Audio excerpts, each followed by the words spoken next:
Welcome back to the channel.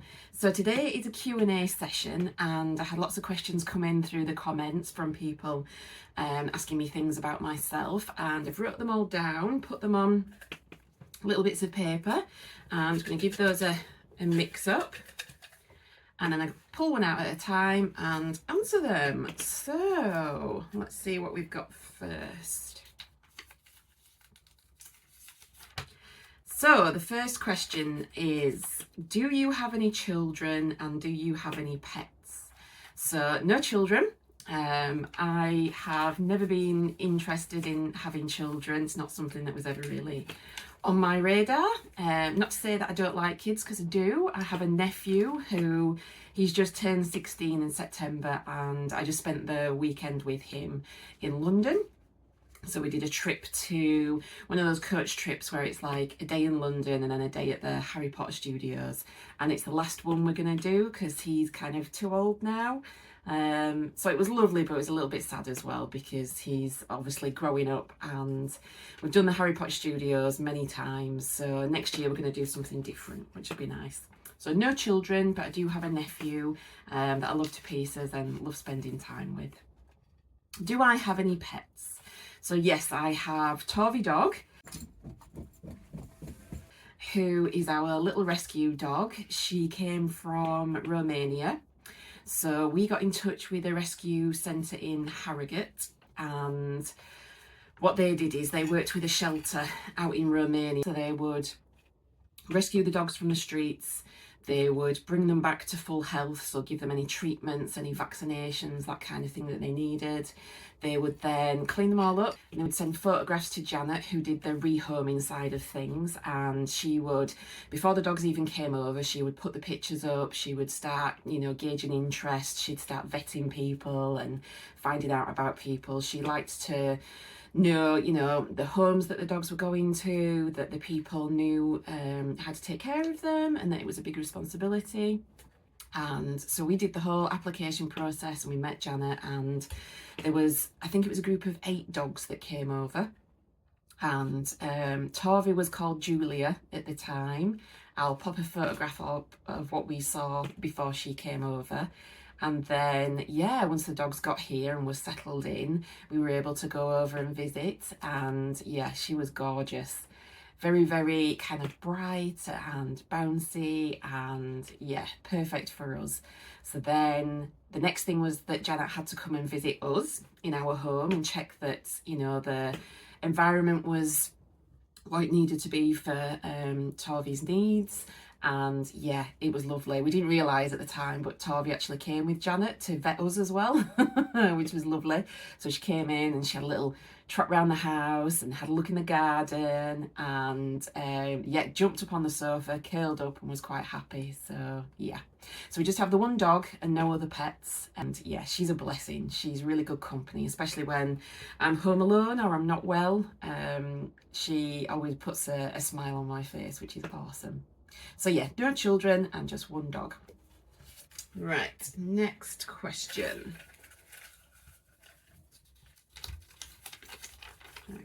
Okay, so this one is from Zoe.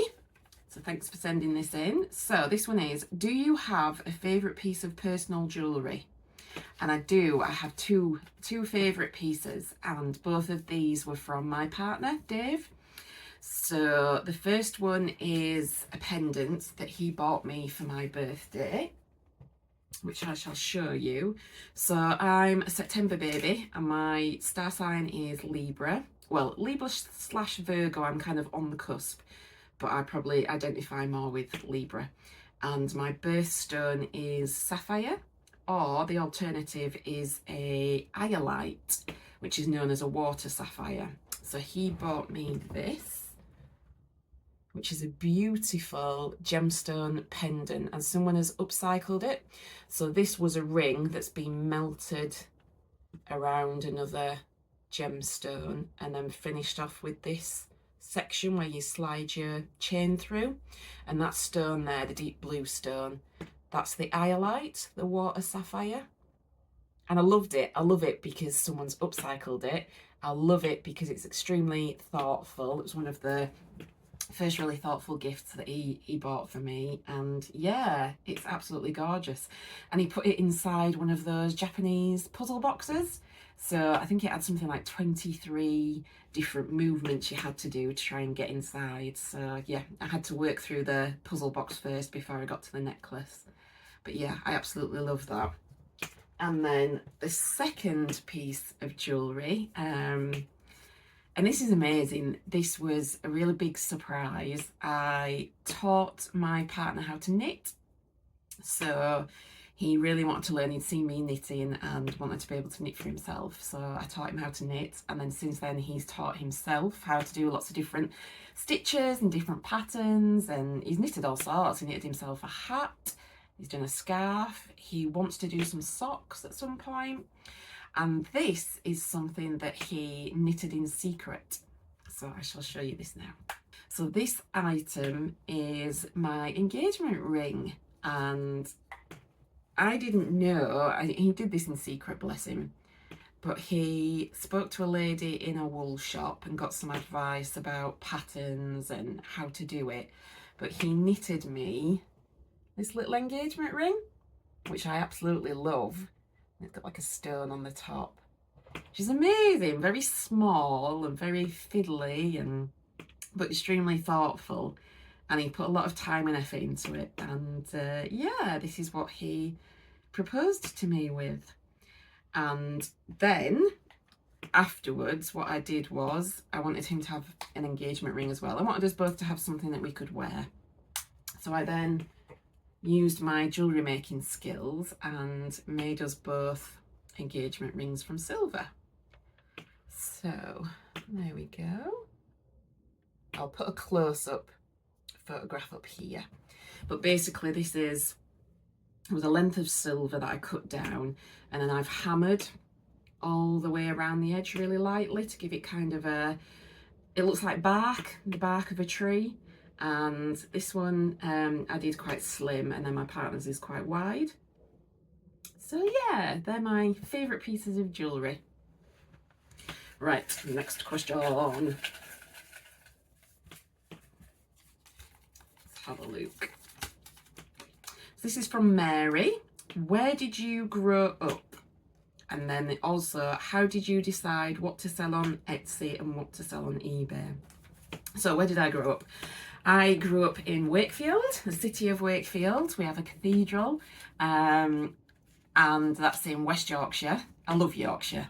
I think it was very difficult to live somewhere else. I did move away for university, so I did study psychology, but came back home. I think it kind of, you go back to your roots, and I'm very comfortable and very familiar with Wakefield. So yeah, I came back here, and this is where I grew up, and I live on the same estate as I lived when I was a child. I think we would like to move in future, possibly to Northumberland. We've holidayed there a few times recently, and it is beautiful. It's absolutely gorgeous. The beaches are amazing. Torvi loves it. She loves the beaches there. Everywhere's dog friendly. So maybe that's something that we'll do in later life, maybe move to Northumberland. So in terms of Etsy and eBay, how do I decide what to sell and which one? So originally I started selling jewellery on Etsy. So I've sold on there for many years, and I sold originally, what did I make? Oh, I did sea glass pendants and necklaces, so wire wrapped sea glass. And I also did button bracelets as well, because I had a lot of buttons at the time. And teacup candles, that was what I was doing way back.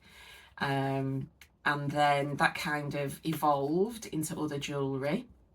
And then it evolved into the vintage side of things as well. I've always loved vintage jewellery ever since I was little. And then more recently, I've decided that selling on eBay, I really enjoy, but it's really difficult to store the items. You end up with a lot of itinerary, and you've got to find places to store it, and that's quite difficult in a small house. So I decided that I'm going to start selling jewellery on there as well. So I tend to sell all the vintage and the handmade on Etsy, and then all of the modern jewellery that I source, that tends to go on eBay. And in future, I think I'll probably put some vintage on there as well, see how that goes. Yeah, I kind of both things have evolved, and the things are going to change in future as well. I am currently working in the background on a website. So I have a website at present, and I've changed my mind as to how I want that to look and how I want it to work. So fingers crossed, this next year I'm going to be working on that in the background and having my own shop online so that I can sell my handmade pieces through my own website. That would be really nice. And then just keep the vintage on Etsy and then the modern things on eBay. So yeah, thank you very much, Mary. They were good questions. Right, next one. I'm whizzing through these because I'm in the conservatory today and I have blanket on my lap because it's freezing. It snowed overnight, so we've got snow in the garden. If you hear a little tapping noise, it'll be the snow as it's melting and it drops from the roof onto the conservatory roof. So yeah, I've got a hot water bottle under here as well. So next question is from Lorraine, and this is, any book recommendations for learning how to identify beads, gems and stones? So this is something that I've been interested in for a very long time. I've always been interested in crystals and gemstones. I collected them ever since I was young. I used to spend my pocket money on little tumbled stones and packets of stones and gemstone jewellery as well. Just taking a sip of my honey and lemon. Unfortunately, I came back from London and started with a bit of a cold, so kind of up here and in my ears and my sinuses. So I've got a nice honey and lemon drink, so some slices of organic lemon and then some nice organic honey in there as well, and some hot water. Oh, it tastes so good. And it's nice and hot as well, so it's nice and warming. Right, where was I? Crystals. Crystals and gemstones. So book-wise, these are my favourite books for identifying. So the first one is The Crystal Healer by Philip. These books are really, really good. He talks a lot about the properties of the crystals, so the healing properties, what they're good for. However, he's got lots of lovely colourful pictures, lots of examples. He shows you things in their raw form as well as when they've been polished up, so you can kind of see what they look like in both forms. And yeah, there's absolutely loads of knowledge in here. It tells you where the stones originate from, where they come from, where they're usually mined. And these books are just fantastic. So that's the first one. And then he did a volume 2 as well. So I have both of those. And then I have a smaller crystal book by the same person. And this is quite handy just to pop in your bag. So it doesn't really matter if you're not interested in the healing side and the properties side. They're just full of, you know, images and pictures and what have you. So they'll definitely help you with the identifying side. And then really it just comes down to experience. And also another really good source of information is Facebook groups. So there are groups for vintage jewellery, for gemstone jewellery, and you can take photographs of whatever it is that you have, send those in, give a bit of a description, and people will help you to identify what stone it is. If it was something precious, I would take it to a jeweller's and ask them to evaluate it and have a look. That might involve a cost, so just bear that in mind. And then some people use something called a gemstone tester. Now, those are super, super expensive. Well, I think they are anyway. They're about £300, and it's a little gadget with a gauge with a dial on it, and it has all the different stones, and it has a little pin that goes across, and you have like a pen with a little metal pin on the end, and you touch that to your stone, and then it tells you, the needle swings to the stone that it thinks that it is, and it identifies it for you. Now, it isn't always extremely accurate, but it will give you an idea of what something is. So whether it is a sapphire or a quartz or not a gemstone, that can be quite useful to know, because sometimes things are glass and they look very like, you know, being made to look like a crystal, but they're not. But over time, you kind of develop your knowledge base and start recognising different gemstones. In terms of beads, I tend to learn a lot of my knowledge from YouTube, so other YouTube channels, and I kind of, when I'm crafting or I'm sorting through and I'm listing, I'll pop a YouTube video on in the background so that I can be learning something whilst I'm working. And yeah, I've learned a lot about vintage glass beads in particular from YouTube videos. And what I'll do is, down in the description below, I will pop some of the other channels that I watch so that if you're interested, you can also watch them as well and subscribe. And then this is the only book really that I have on beads. There we go. I really like a book that's a bit of a mix, so it's, you know, kind of written content but also nice visuals as well, because I think there's nothing better than having a nice visual image for you to use for your identifying. But this book is brilliant. So it's the Complete Book of Beads, and it's also got things like pearls in there as well. Gives you really good descriptions, gives you a little bit of information about when things were made as well, so you can kind of date your pieces, which is fantastic. So yeah, I really recommend watching some of these YouTube videos. They'll help you with your identifying. So next question is, what jobs have you done in the past? So history-wise, when I was younger, I was a babysitter. So I babysat for 3 different families. That was when I was about 14. And I was in the Girl Guides. And then I got a job at my local newsagents. So I worked there Saturdays and Sunday mornings for the mighty sum of £1.80 an hour, which at the time I thought was amazing. I was quite happy to get, you know, cash in hand. I would use that money to go out on a Saturday night with friends from college. Yeah, it was good times. And then went to university. Whilst I was at university, I volunteered at a children's charity. So I was mentoring young children who were at risk of committing criminal behaviour, and that was really good. I really enjoyed that. It was very difficult. It was very hard and challenging, but I did enjoy it, and it made me want to work with young people. So when I left university and came back to Wakefield, I got a job working at Connections, which at the time was a government backed organisation, and we used to track young people from leaving school right up until, I think it was until they were 18 or 20 something, I can't remember. But we would help them to get into work, get into college, make sure that they were doing something. I quite enjoyed that. I worked in schools for a while, which was good. And then after that, I went into the third sector, so working for charities and projects. And I very much wanted to, I really enjoyed my volunteering experience, and I wanted to encourage other people to volunteer. So I worked for a project called V-Talent, and there was funding to run volunteer projects. So I managed one at our local college. I delivered training courses.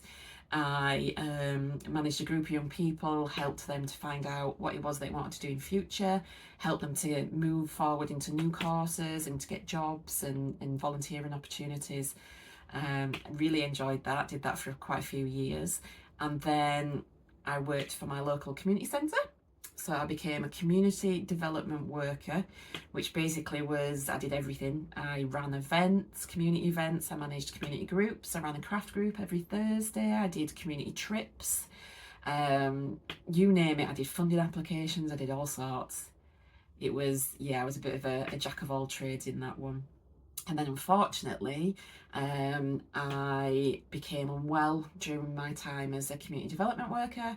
So I had to change jobs because I could no longer work full time, and I could no longer manage the stress and the chaotic side of that type of work. So yeah, I got a job with another local charity, and that was more kind of, it was a drop. So it was dropping salary, it was dropping responsibility, which I needed, and it was dropping hours. And I became an admin assistant, so I was doing all the admin in the background, so no kind of people contact, only over the phone. I was doing more of the managing side in the background, so all the admin tasks that were involved, the diary, managing all the appointments, that side of thing.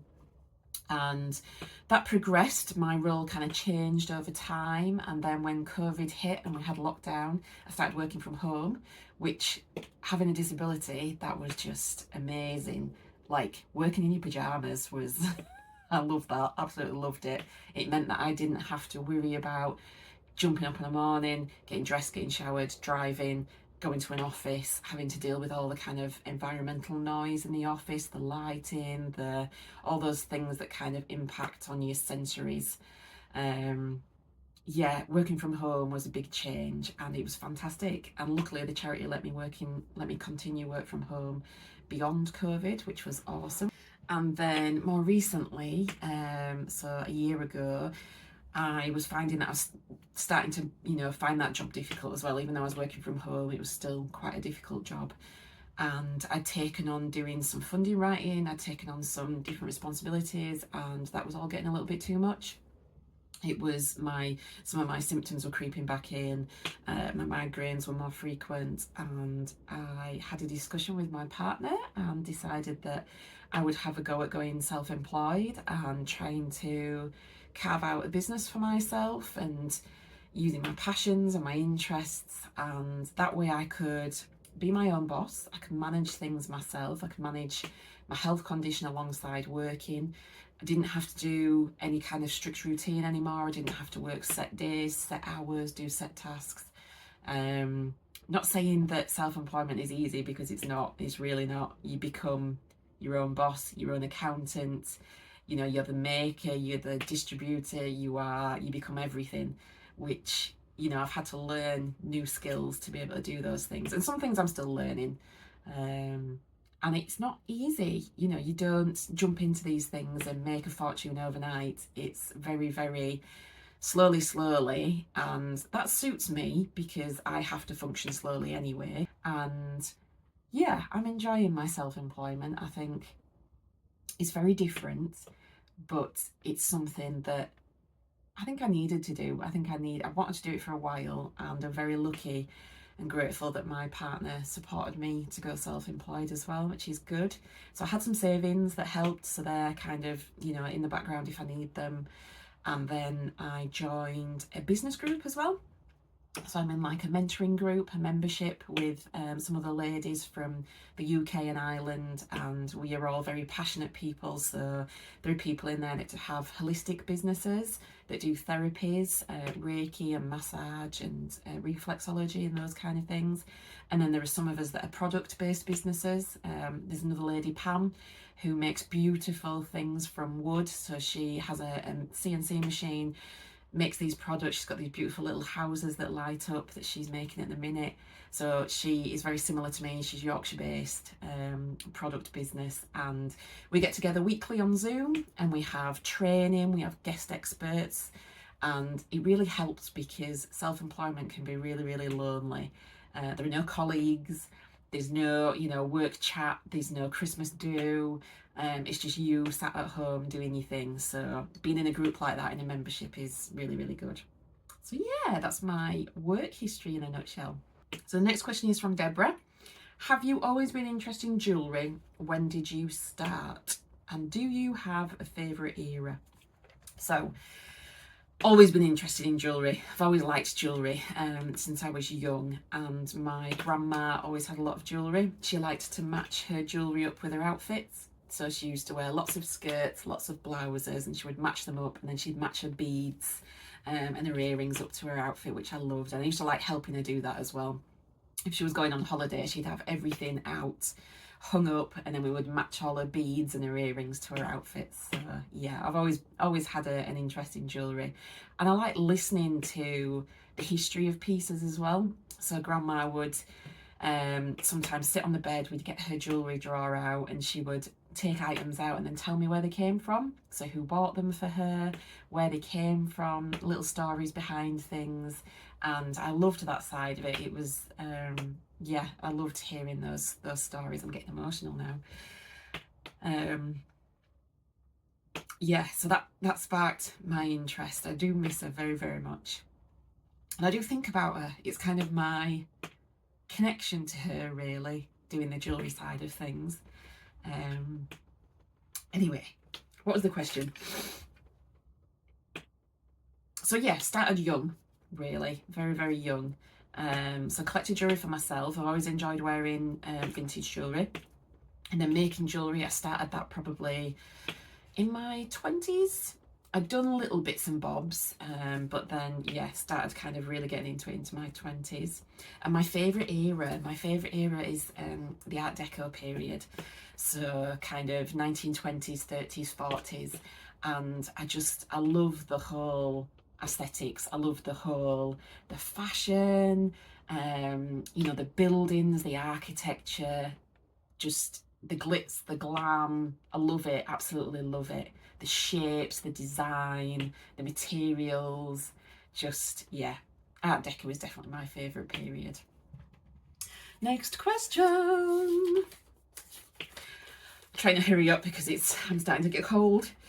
How did you come to make jewellery, and what was your first piece of jewellery?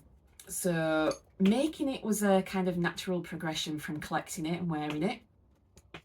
And then the first piece that I sold was one of my sea glass wire wrapped pendants. And then I also made these. I thought I'd show you a couple of examples. So I loved buttons. My grandma had a button tin that I would sit and rummage through. So this is a button bracelet that I made. So it's upcycled. It is some denim that's come off some jeans that I've cut up. I've got some felt on the back to make it nice and soft on the wrist, and then Velcro fastening. And then I've individually stitched every button on there. So I used to do these in different colours. I did a rainbow one that kind of had all the colours of the rainbow. I did a black and white one. And yeah, I started selling these on Etsy back in the early days. And then I also sold these, which are similar but different. So that's kind of a lace and ribbon bracelet. So it's a length of ribbon, and then what I do is I lay the lace out and the different ribbons and things. I do a running stitch through them, and then I pull the stitching so it gathers them all up to give it that ruffled effect. And then I finished it off with a few vintage buttons, and this is my favourite one. This one I kept for myself, and then I sold the rest. And I used to really enjoy making those. They're a little bit different, a little bit kind of Victorian style. Yeah, fun. And it was a way of using different materials as well, which I really enjoyed. Next question. Where did you get the confidence to do YouTube videos and start a channel? Now, I can't remember who asked this question, but thank you. It's a really good question. I didn't have any confidence, so it was a case of just having a go. I had watched loads and loads of other YouTubers, really enjoyed their content, wanted to do something similar, wanted to share the knowledge that I'd built up over time, and kind of it's a way of promoting myself as well and the jewellery that I make and sell. So yeah, it was basically just do it. So when I looked at other videos about starting a YouTube channel, the only thing really that people said was you just have to do it. And the more that you do it, the more comfortable you become behind the camera, the more used to things you get, the more used to editing and piecing things together. You start thinking about how your videos look, how they sound, what to include, what not to include. And yeah, it was a case of bearing in mind that your first 20 videos will be rubbish because you are learning, you're starting from scratch, you've never done it before. But to just bear that in mind, not to beat yourself up about it, to just do it, put it out there. And the more that you do it, you kind of, each video gives you that little bit more of confidence because people start liking your videos, they start commenting, they start subscribing. You get to know your community, which is awesome. That's the one side of it that I really, really enjoy, which is why I'm enjoying this Q&A session today, because I really love that interactive part when people leave comments and I'm able to chat to people. So yeah, basically, you don't need the confidence. You just got to go with the flow. My style is very much freestyle, so I don't write a script. I don't always have an idea of what I'm going to say, and I just do it, just kind of go with the flow, and that seems to have worked really well for me. If you're wanting to do it, the best piece of advice is to just start. Just do your first video, upload it, and then just keep going. Just keep going and don't stop. I'm really enjoying it. I'm hoping that things will grow in future and the channel will get bigger and bigger. We'll get more people joining the community, and yeah, we'll see where it goes. Thank you very much for all those questions. I've really enjoyed going through those. Hopefully you've learnt a little bit more about me and my background. And yeah, I think maybe I'll do something similar when we reach the 1,000 subscribers. Maybe I'll do something to celebrate that milestone as well. So if you have any ideas for that, please drop that down below in the comments. It would be really, really good to celebrate that milestone. I don't know when that'll be. I think as of now we are 525 subscribers, which is awesome. Things have kind of plateaued a little bit.